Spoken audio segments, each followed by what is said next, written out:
के लेक्चर में हम द्विघात समीकरण का हल निकालना सीखेंगे।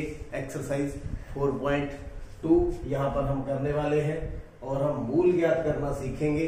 इससे पहले हम जान लें कि द्विघात समीकरण कौन सी होती है। वह समीकरण जिसकी उच्चतम घात कितनी हो, 2 हो, उसको द्विघात समीकरण बोलते हैं।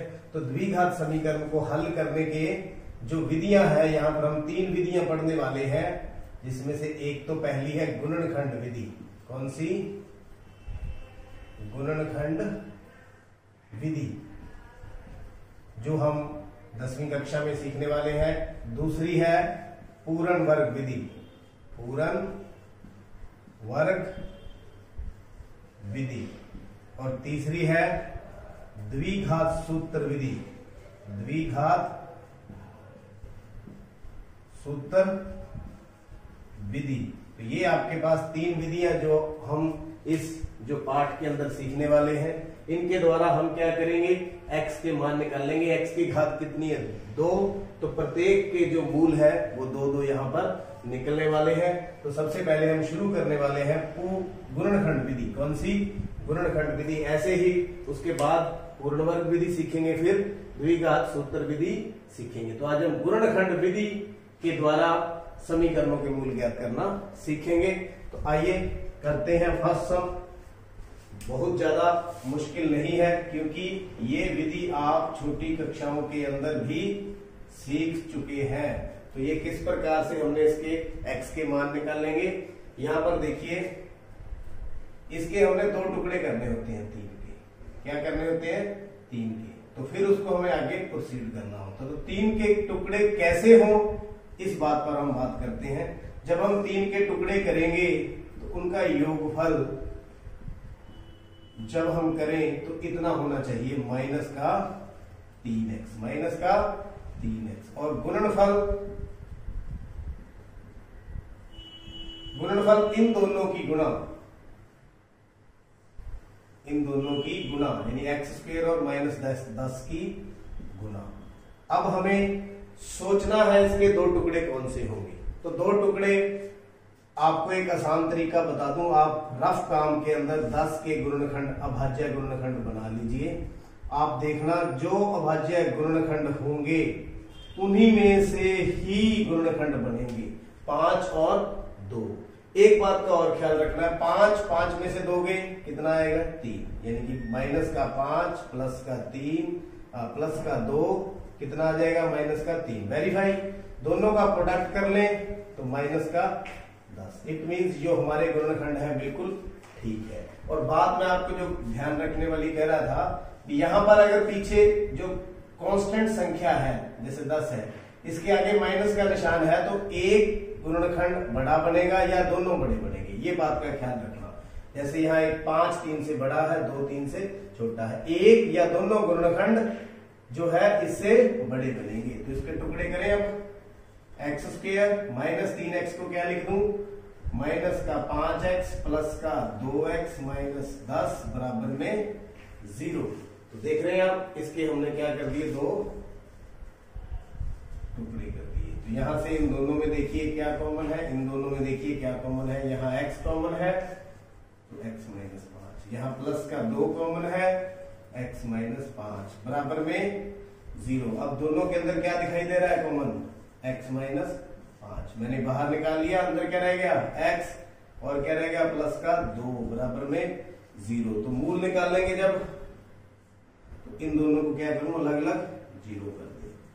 ये भी 0 के इक्वल, या ये 0 के इक्वल।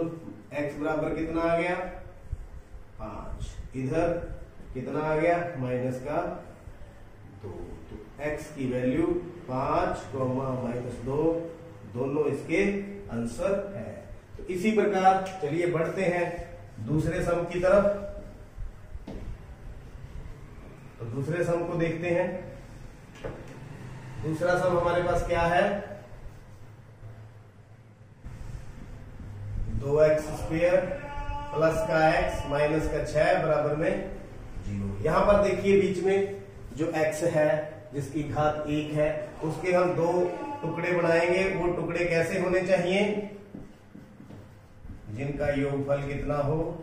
+1x, गुणनफल इन दोनों का प्रोडक्ट माइनस का 12x²।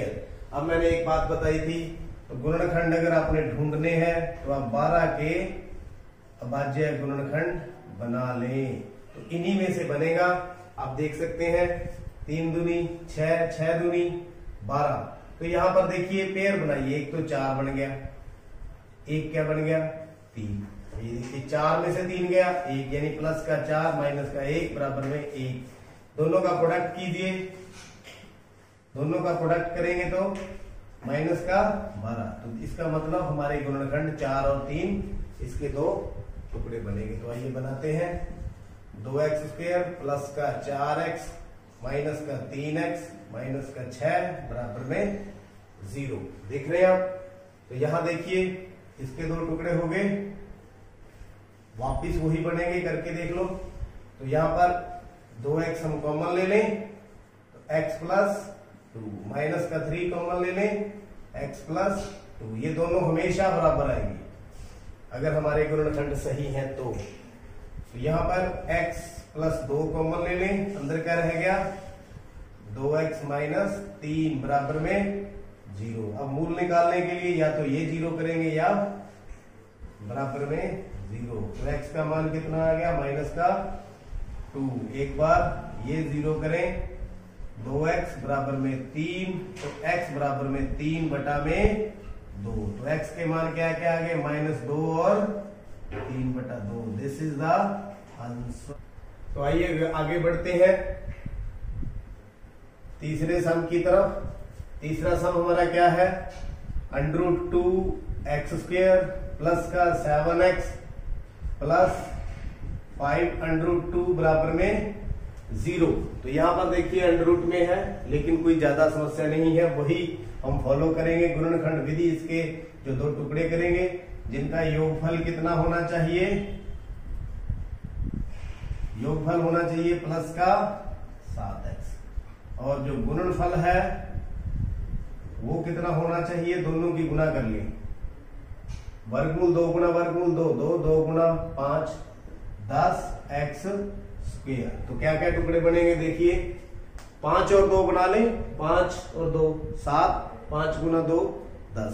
तो वही 10 के अगर ऐसे भी हम अभाज्य गुणनखंड बनाए तो क्या बनेंगे 2 और 5। तो इसके टुकड़े क्या कर दें, वर्गमूल 2x² plus 2x plus 5x plus 5 वर्गमूल 2 बराबर में 0। तो देखिए 7 के हमने 2 टुकड़े यहां पर कर दिए।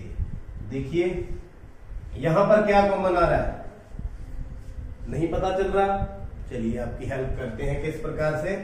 ये देखिए ये जो 2 है इसको हम वर्गमूल 2 गुना वर्गमूल 2 लिख सकते हैं, क्योंकि दोनों की गुणा 2 ही होगी। यस, लिख सकते हैं। तो ऐसे हम इनको लिख लिया। अब क्या कॉमन है, अब तो स्पष्ट नजर आ रहा है, वर्गमूल 2 कॉमन है।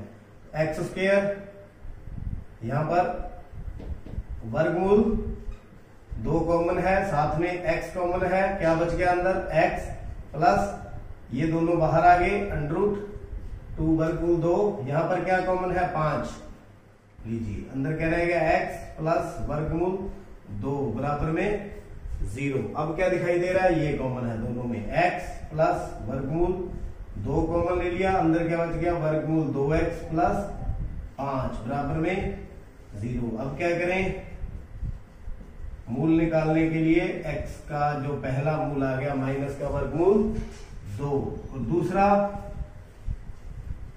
प्लस 5 बराबर में 0। तो वर्गमूल 2x माइनस का 5, x कितना आ गया माइनस का 5 बटा में वर्गमूल 2। आप ऐसे उत्तर लिख सकते हैं, लेकिन अगर हर का प्रमेयीकरण करना चाहें तो आप वर्गमूल 2 से ऊपर नीचे क्या कर दीजिए, गुना कर दीजिए।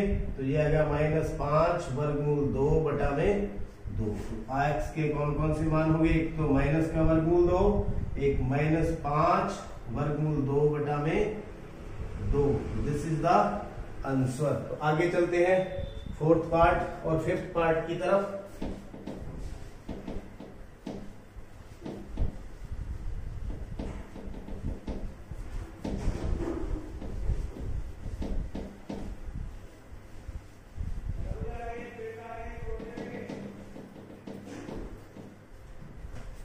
पार्ट 2x स्क्वायर माइनस का x प्लस का 1/8 बराबर में 0। यहां पर फ्रैक्शन में आ गया 1/8। तो बिल्कुल घबराने की जरूरत नहीं है, आप एलसीएम ले लें, इसको पहले सिंप्लीफाई कर लें। एलसीएम ले लिए, इसके नीचे 1, इसके नीचे 1, तो 16x स्क्वायर हो गया, 8 दूनी 16, यहाँ पर माइनस का 8x, यहाँ पर प्लस 1 बराबर में 0। तो 16x square minus 8x plus 1 बराबर 0 गुणा 8 बराबर में 0। बिल्कुल वैसी बन गई। तो क्या करें, इसके दो टुकड़े करने हैं जिनका योगफल कितना होना चाहिए, माइनस का 8, और गुणनफल इन दोनों की गुना जो सिरों पर है 16x स्क्वायर। तो 16 के फैक्टर बना के देख ले, नहीं समझ लग रही तो 2, 8, आप प्रैक्टिस करेंगे तो आपको अच्छी तरह से समझ आना शुरू हो जाएगा। प्रैक्टिस करें फिर आप गुणनखंड बनाना सीख जाएंगे। ये देखिए 2 और 2, 2 दूनी 4, 2 दूनी 4, 4 और 4 8, और 4 गुना 4 16, माइनस का 4 माइनस का 4 माइनस का 8, माइनस का 4 माइनस का 4 गुना का प्लस का 16। तो इसका मतलब 4 और 4 हमारे गुणनखंड यहाँ पर बनने वाले हैं। 16x स्क्वायर माइनस का 4x माइनस का 4x प्लस का 1 बराबर में 0। इस प्रकार हमने टुकड़े कर लिए। प्लस माइनस का बिल्कुल ख्याल रखना है। यहाँ पर क्या कॉमन आ रहा है, 4 और x, अंदर क्या बच गया 4x माइनस 1, इधर माइनस का 1, 4x माइनस 1 बराबर में 0। अब देखिए हमेशा ये ध्यान रहे इक्वल आएंगे। अब इन दोनों में क्या कॉमन है, 4x माइनस 1, 4x माइनस 1 बराबर में 0। तो क्या करें, x का मान यहां से कितना आ गया 1/4। इसी प्रकार यहां भी कितना आ गया 1/4।